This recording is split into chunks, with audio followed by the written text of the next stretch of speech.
Okay, so what we want to talk about today, we still want to talk about our exponential functions, but we want to talk about the properties of exponential functions. And yesterday we looked at exponential functions like this one. Y equals b to the x power. And if you remember yesterday, we said that y equals b to the x will always go through the following 3 points. What were they? I'll tell you what, let's not do a t-chart, let's do points.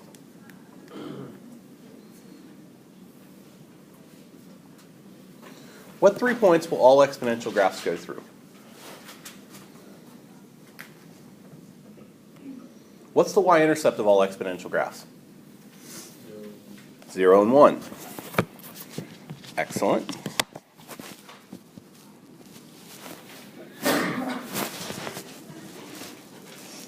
Guys, if x equals 1, what's b to the first power? Good. When you deal with a negative exponent, because if x is negative 1, that means the exponent's negative, how do we turn all negative exponents positive? Put it over 1 and then you do what? So I'd have b to the negative first power. How do we turn that around so that the exponent is now positive? Yeah. You flip it and you make it 1 over b.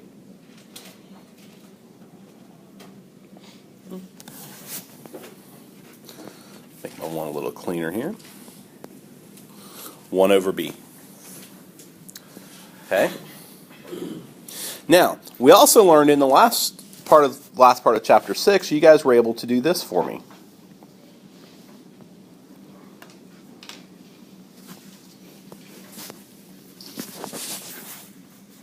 How is this graph going to be changed from just the graph of the square root of x?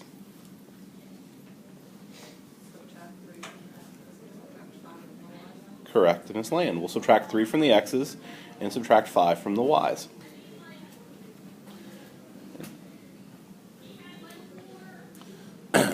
Everything that you've learned about transformational graphing that moves to the left, to the right, applies with exponential functions as well. Which means today, we do something like this.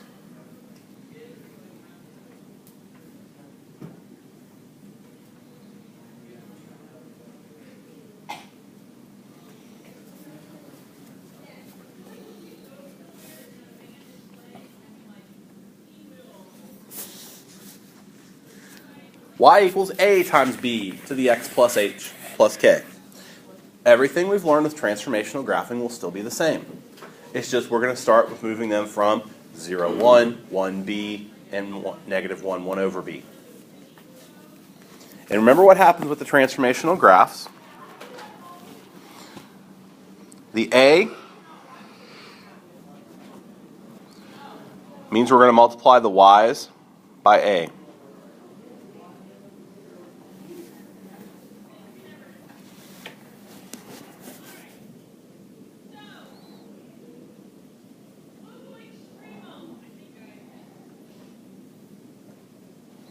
We're going to add the opposite of the h's to the x.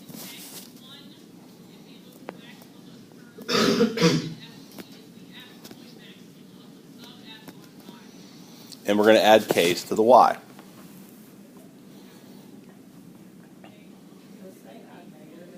It does.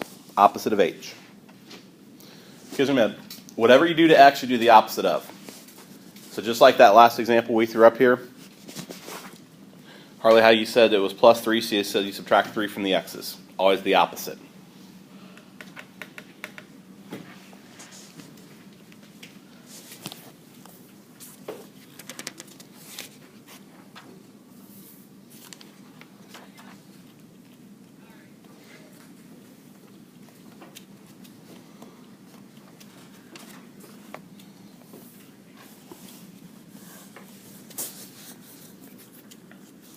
Let's do some examples.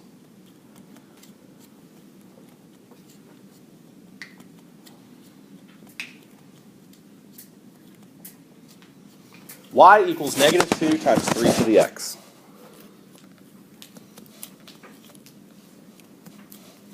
What are you going to do to transform this from just 3 to the x?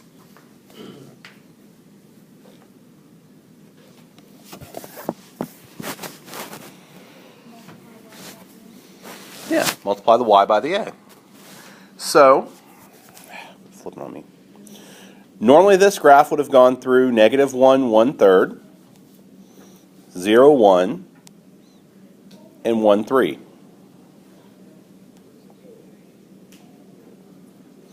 Now, however, instead of -1, 1/3, what would the new point be?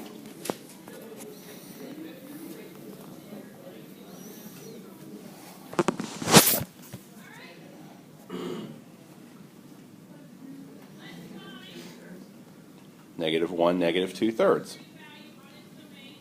Instead of 0, 1,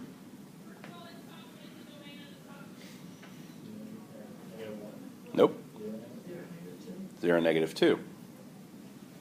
And instead of 1, 3, correct, Miss Land.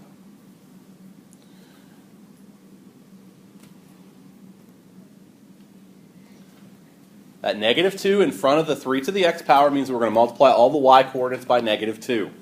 Which y coordinates? The normal y coordinates of -1, 1 over b, 0, 1, and 1 comma b. You got to have some to start with before you can transform them.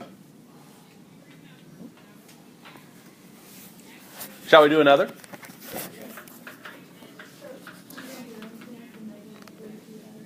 Nope. The 3 to the x just simply means it's an exponential function. Let me give you this example. Y equals 1/2 times 9 to the x.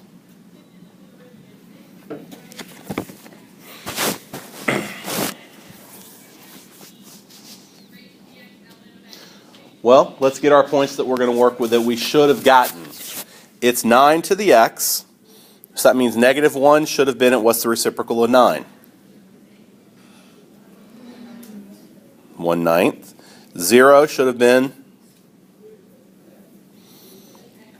1. And 1 should have been, what's the base, guys? 9. Thank you. Not a problem. -1 is always going to be the reciprocal of the base. 0 will always be 1, and 1 will always be the base itself. And the base is what you're taking the exponent of. So how'd you get the 1? Which one? The one in the middle. 0, 1? Always 0, 1. So the first number, like, it's always going to be -1, 0, 1. Yeah. The one before that was 0, -2. So. Right. Because if, on the last example, see, here's what we always start with. -1, 1/3, because here's the base, which is what we're taking to the x of. So -1 will be the reciprocal of the base, 0 will be 1, 1 will be 3. But, because of the presence of that -2, we multiply all these y's by -2. So this is what our final answer should end up as. So is it always going to be -1, 0, 1? Yes. It will always be -1, 0, and 1. And that will always be the reciprocal of the base, 1, and the base itself. So you times that number by final. Yes. We times these numbers by -2 because they're multiplying -2 by the function. So you do 3. The 3? So start out with. The 3 you start off with just means that's what the y's are going to be. 1/3, 1, and 3. Another 4, got 1/4, 1 4. Yes.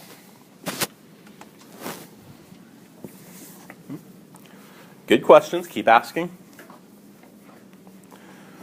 All right. So guys, here's what our final answer is going to be. -1, 1/9 will now be -1, 1/18. Multiply 1/2 by the y's. 0, 1 will now be 0. And 1/9 will now be 1, not 3. Yeah. So that's 1/2 of 9.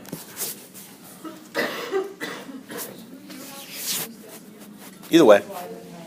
You can use decimals or you can use fractions.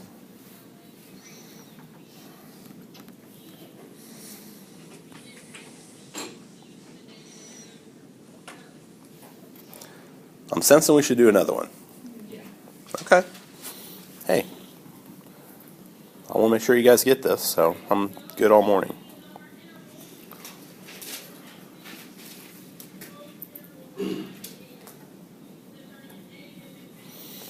Let's have a little fun. 4 times 1/8 to the x. Maybe we should try this. Guys, what's A and what's B? 4 is A. 1/8 is B. So let's get our 3 points that we should normally get. -1 and 8. 0 and 1 and 1/8. Why was the first one 8? Excellent question, Chad. The first one will always be the reciprocal of the base. Then how can it be? What if it's not a fraction? How do you make anything a fraction that's not a fraction? Make it a fraction. Yeah. So like 9 here is 9 over 1, and then we flipped it to get 1/9. Like on the first example we did? It was 3, and the reciprocal of 3 is 1/3. But on the last one, I got 1/3. I had it. Why was it a positive? Where'd it? Oh, because the base is positive. I thought that was a negative. No, that's a dot. Oh. Oh. Why is the last one? Because what's the base? That's why 1 is always going to be the base.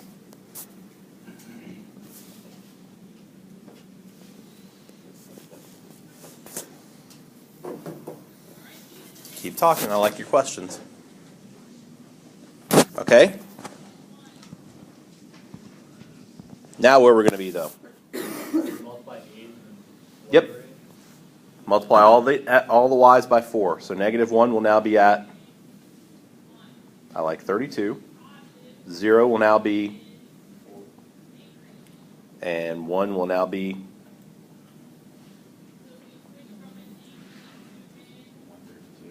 nope, 1/2.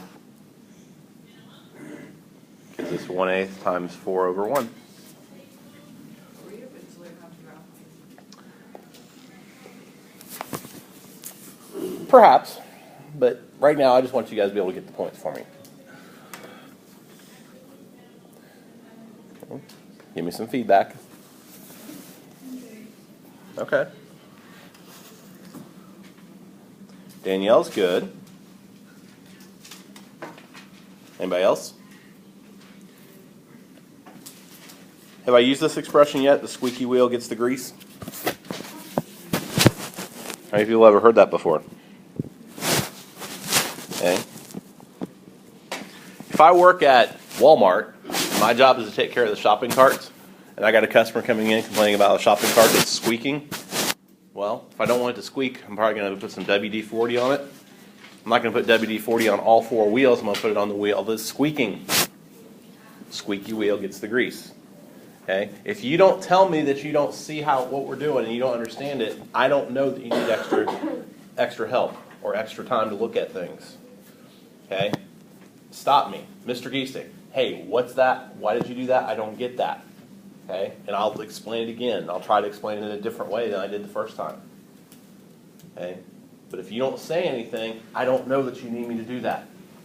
So squeak. Consider me your personal WD-40.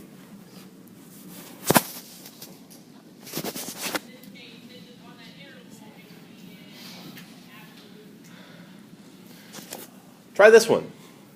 Y equals 7 raised to the x minus 5 power.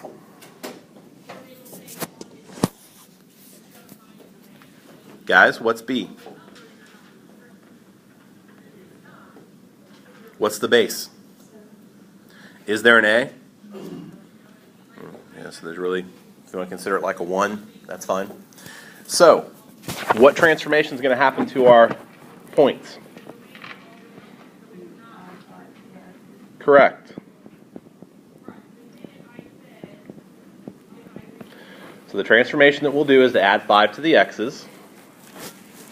Well, let's get our basic points. Guys, what's the reciprocal of the base? 1/7. 0 should be at 1. 1 should be at the base itself.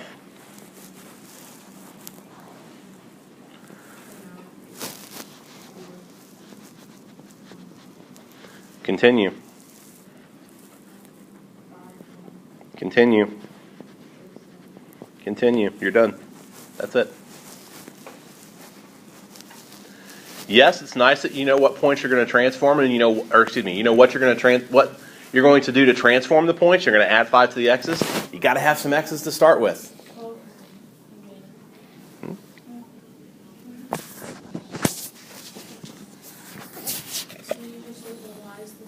Precisely. You don't do anything to the y's this time. Okay, I'm confused on how to get the y. Like the first point that you got. Okay. To get the y's, it's always going to be -1, and this will be the reciprocal of b.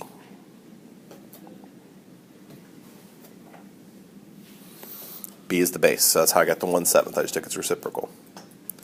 It will always be 0, 1, and it will always be 1 in the base. Okay.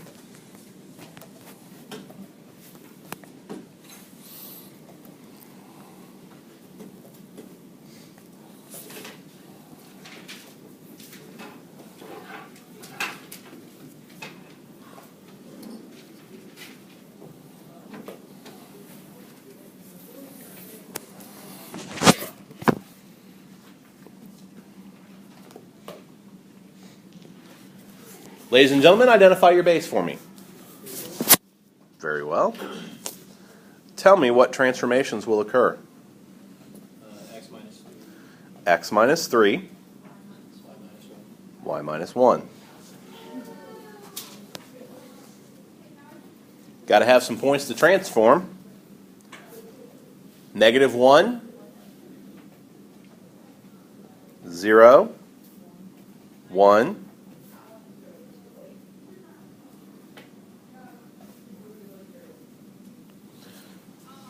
What will -1, 1/2 now be?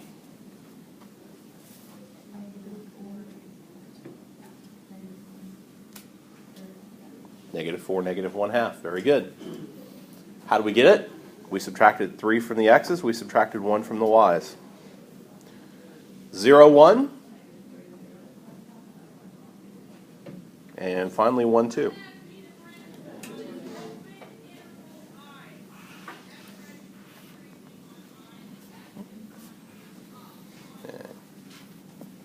Harley, nice job. I think you got this. Yes, Chad? Where do you minus the 1 from? Who did that? I get it. Oh, I didn't memorize it. Mm-hmm. I didn't see it. Yep. Ladies? Boggs? Yeah. Got it? Okay. All right. Aha. You guys ready for the challenge one?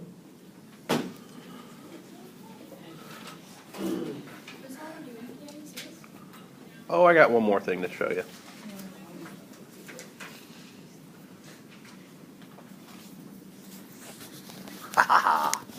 Let's throw all 3 of them at you at once.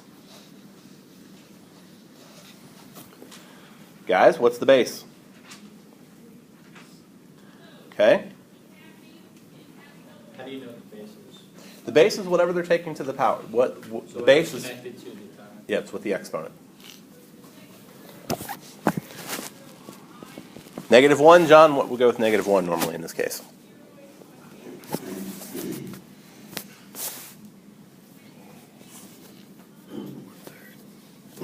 You got it. Caleb, 0. 1. Yep. 1, Beth. Is it What's the base? 3? You got it. Nice job, guys. So, Yes, ma'am. what would A be? What would A be in this case? Excellent. What are they multiplying by? You got A. So the negative 2 is just. The negative 2 is just there. Two things you're going to do to y. What are you going to do to the y's? Multiply it by 4 and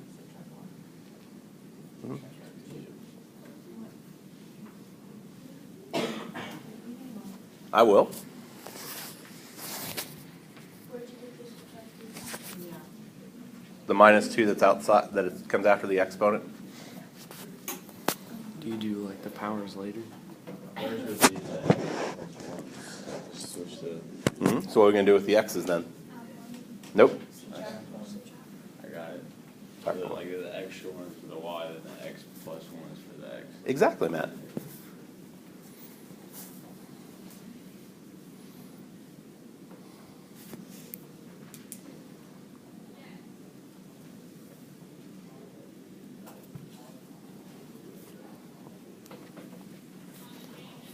All right, you ready to go for them? Yeah.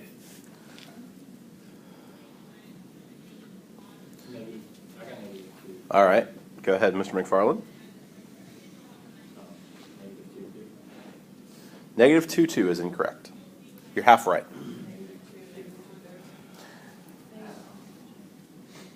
Yes. How would you ever do that? That'd be 4 over 1 times 1 over 3, right? Mm-hmm. So get 4 over 4 over 3, then subtract 2.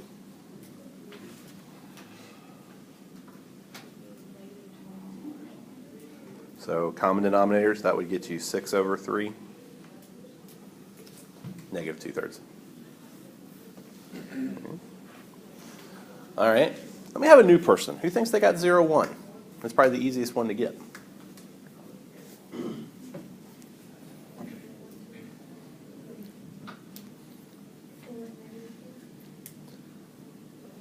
Nope. Negative 2, 0, Yes, go ahead, Ms. Hudson. and 0. Yes. I think it wouldn't be negative. How do you Okay, not a problem. Okay. Wait a minute. Hudson, I'm sorry, you're wrong.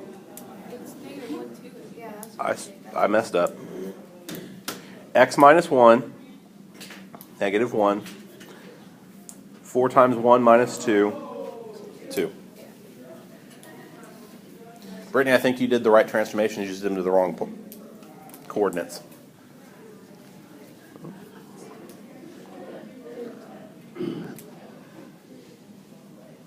I like 0, 10.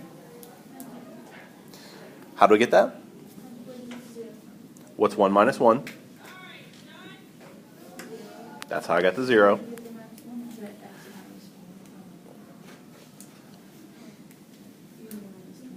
the 3 came from, like, there, the 10 came from. 4 times 3 minus 2.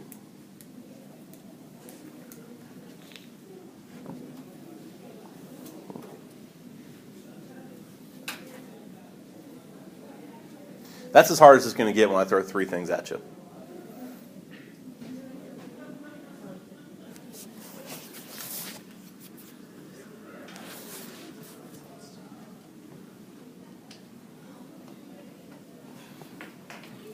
All right, let's go to the super challenge problem of the day.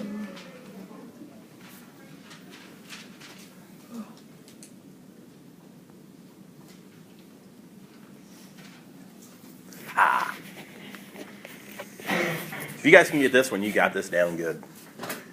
Negative 3 times 1/4 to the x plus 5 minus 2.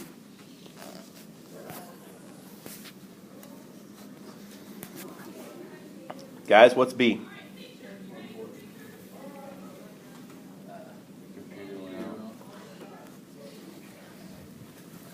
So negative 1. What's the reciprocal of B? 0 and 1.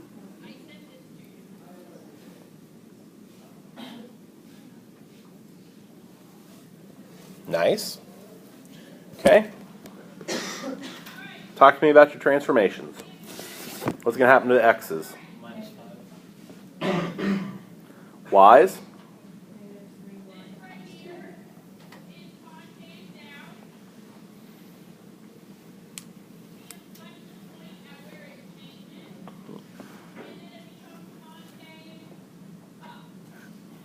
All right? Negative 1, 4. I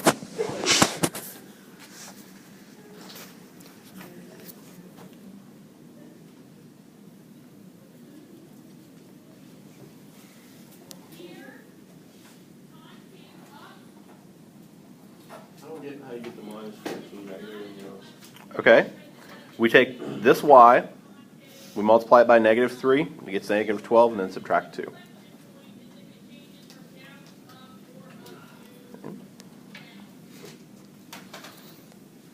Megan Myers, think you can do 0, 1? Negative 5.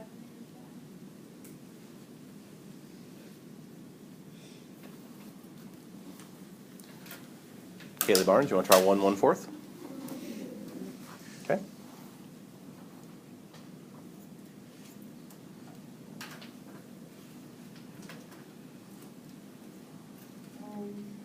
Negative 4 minus 2 is 0. I like it. What's 1 minus 5?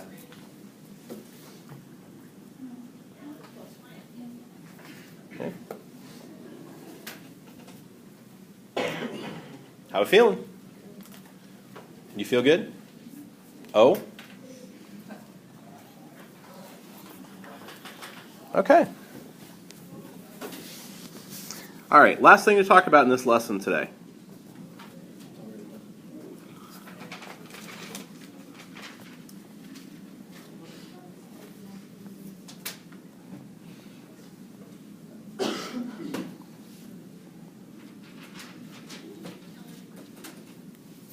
I'm out of space. That should say functions, but we'll just call it natural base exponent fun. Because it is fun. Isn't algebra 2 fun? No. What do I need to do to make it fun?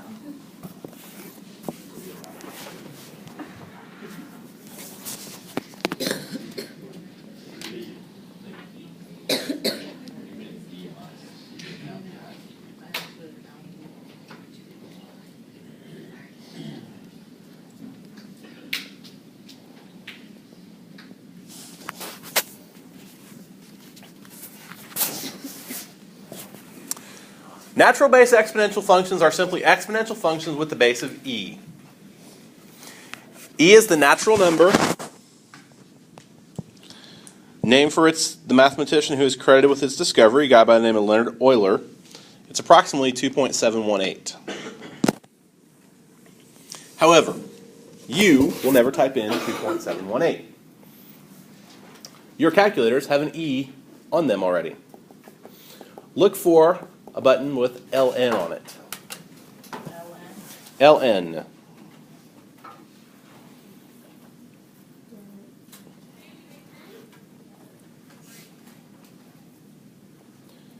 And perhaps right above it, it may say e to the x.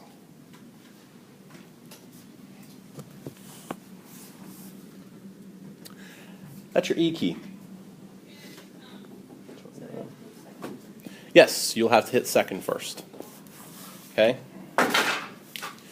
See, now a lot of the stuff that we described yesterday, how, like where you had to write the exponential function for it, how it went 5% annually or 1.8% annually. It's great if you're talking about banking or population or money where you have certain time periods. Okay? Things that grow continuously in real life don't have time periods. Say, for example, does anyone here have a savings account? Okay. Why do people put money in a savings account? To save it. Yeah, but can I just take a coffee can, stick money in there, and save it? Don't you get interest for it? Yeah. You put savings in a bank for interest. And the bank pays you interest. They pay you money to keep your money for you. Granted, it's not much. Okay. My wife and I had a holiday savings club this year. And in the middle of the summer, on June 30th, we had like, I don't know, somewhere around $300 to $400 in there. They paid us interest. You know how much interest we got? I think we got 2 cents.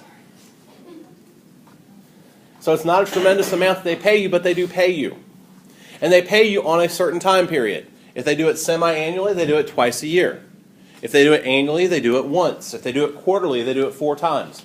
So they have certain time periods where they go in and say, okay, it's time to pay interest. We compound the interest. Okay?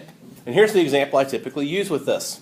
Suppose that I pack my lunch today, and I bring in a tuna fish sandwich on wheat with honey mustard and pickles.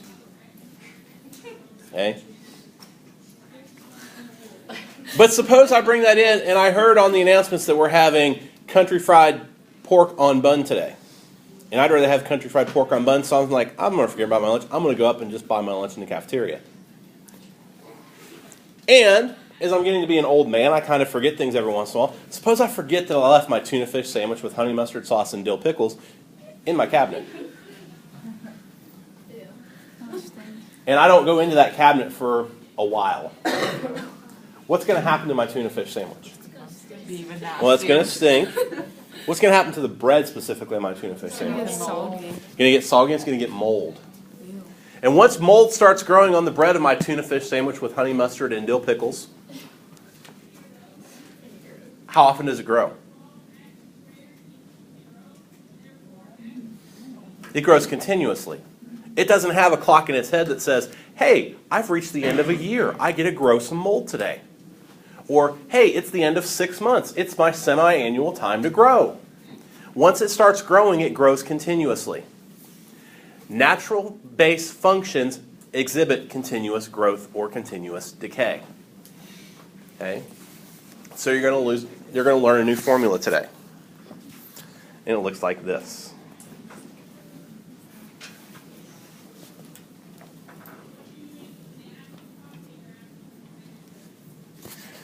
A of t equals PE to the RT power.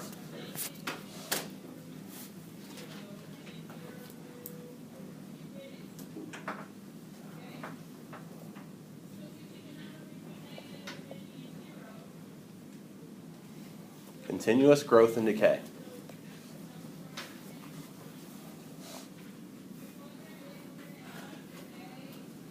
P stands for the principal, which represents the initial amount.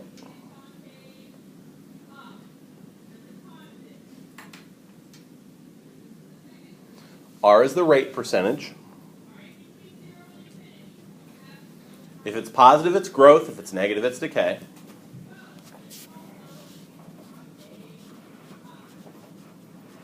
And T is the time.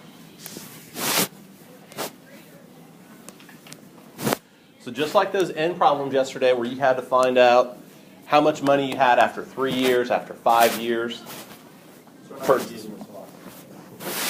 What's that? Oh, yes.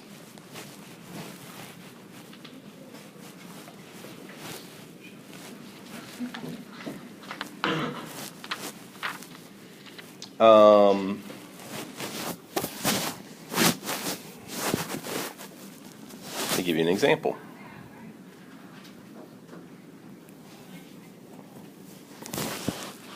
Let me find.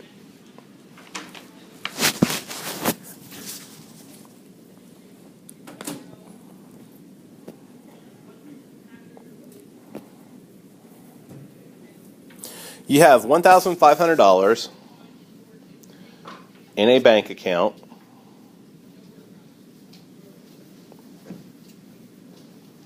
that pays 4.5% annual interest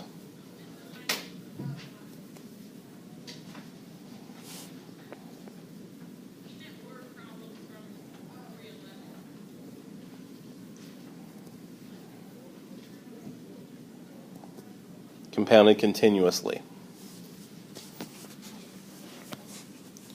You are going to know to use the PERT formula when it says the problem will literally say continuously in it. What's that mean? Interest.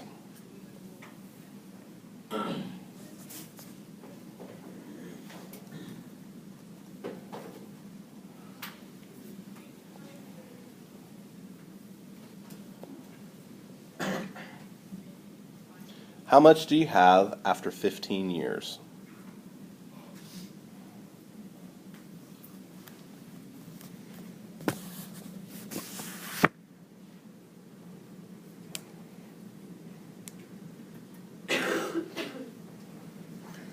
Again, the word continuously, compounded continuously, tells us immediately that we are going to use the formula PERT.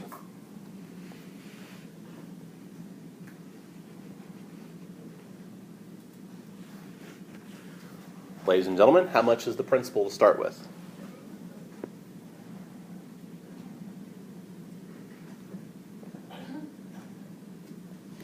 What was our interest rate? Change that to a decimal as always.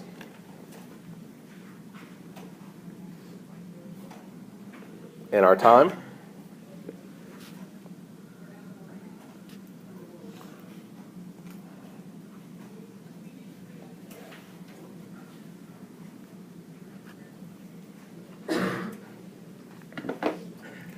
So what you want to do with this is you want to, first of all, multiply the rate times the time,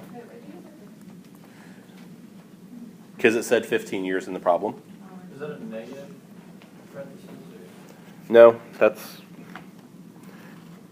Sorry, it's a little bit hard to write with these stylus sometimes.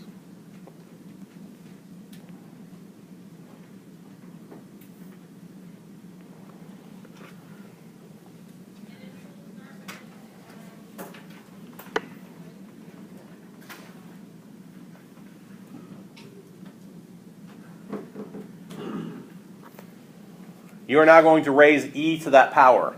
So however you have to do it on your particular calculator, whether you have to hit the ln, second ln first, which I have to do on mine, or whether you may have to put in the 0.675 and then hit that. Do whatever you need to do to get 1.964.